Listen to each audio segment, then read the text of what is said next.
It's a confluence of factors, we think. So the first one is that value, there's been something in this cycle that perhaps has been more accentuated than in past cycles. And value investing has, value stocks generally are stocks that are slightly less exciting, less growthy, whose future prospects aren't as good as some of the other companies in the market. In this cycle, that's been accentuated by the fact that there are a lot of players, Amazon is the first one, for example, that have been very aggressive in dominating certain markets. And that's killed a lot of, let's call them old economy stocks. So if as a value investor you were invested in those old economy stocks and you've lost a lot of money, thinking that they were going to bounce back, and then they didn't, because in the past maybe they would have bounced back, but now they've been effectively put out of business or very close to. That's one thing. It's a big factor, but that's one thing. The other factor is that you've had a lot of very large cap stocks, particularly in the technology space, which have let's say they've had a persistence of high returns, which has surprised a lot of people. It's gone on for a lot longer than a lot of people would have expected, and so they've grown very fast, which means that they've driven the market, and all the value stocks, which are normally the less exciting stocks, were left behind. And finally, the third reason I would say is a very low interest rates and a lack of inflation. But the two really go hand in hand. But very low interest rates and lack of inflation, what they do is they effectively make, they've made bond yields very low. And so people in a search for returns, what they've done is they look for growth, they look for stability, and those stocks have done very well. And the value stocks, which have a little bit more uncertainty, they've been punished. So that's why they've underperformed the rest of the market.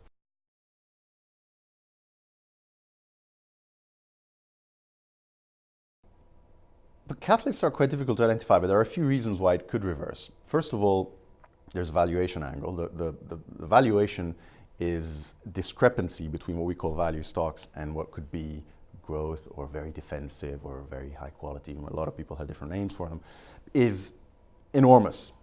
And so the valuation advantage you get by buying value stocks, obviously you have to be a little bit careful about what you buy. You don't want to buy the ones that are going bankrupt. But a lot of things look like they have trouble, but really it's temporary troubles. And some of those troubles are permanent, some are temporary. If you manage to pick the ones that are temporary, you're getting a big valuation advantage. And valuation eventually matters. I mean, if you think about buying something on a 10% dividend yield, for example, at some point that becomes a good investment even if the stock doesn't go up, because the 10% dividend yield is enough of a cash return for most people.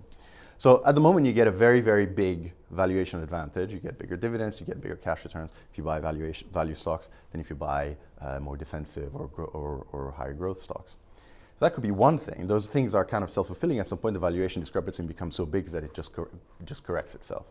The second reason could be inflation. I mean, people have written off inflation, they've written off high bond yields, but the moment that trend reverses, that people start to demand higher valuations from their investments, which they previously thought were just substitute for bonds, maybe very defensive equities, they were just substituting those for bonds. Now, if investors are starting to demand better returns, which means lower valuations, you could have that part of the market suffering. At the same time, value stocks could do quite well because you're getting a lot of cash up front, and not only that, but a value segment of the market has a lot of financial businesses, banks, insurance companies.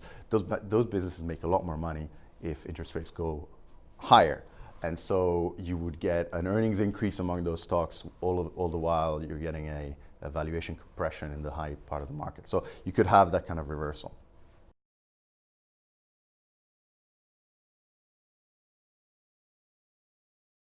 Well, inflation isn't that low to begin with. If you look at, euro area is very low, but if you look at the UK or you look at the US, obviously it's very low in Japan as well, but if you look at the UK or you look at the US, inflation is actually running well above 2% on an annualized basis. Even if you look at core inflation in the US, which tends to strip out of things like energy and big, massive airplane orders and things like that, the core measure of inflation is actually quite high, because you're seeing unemployment rates are quite low, both in the UK and the US. So the labor market's tight, and now you're starting to get a bit of wage pressure.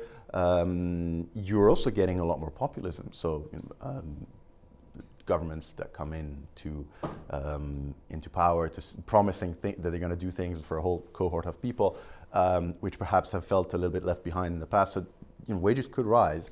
There's also the promise of higher fiscal spending, which is something that really hasn't been experimented with, certainly in the UK and Europe in the last 10 years.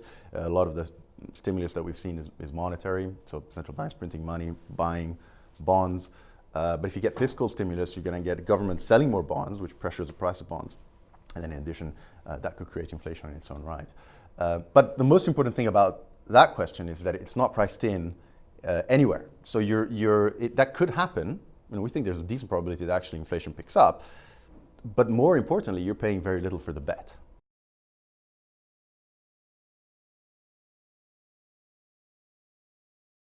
No, so the value sector isn't necessarily all made up of financials and companies that benefit from higher yields or higher interest rates.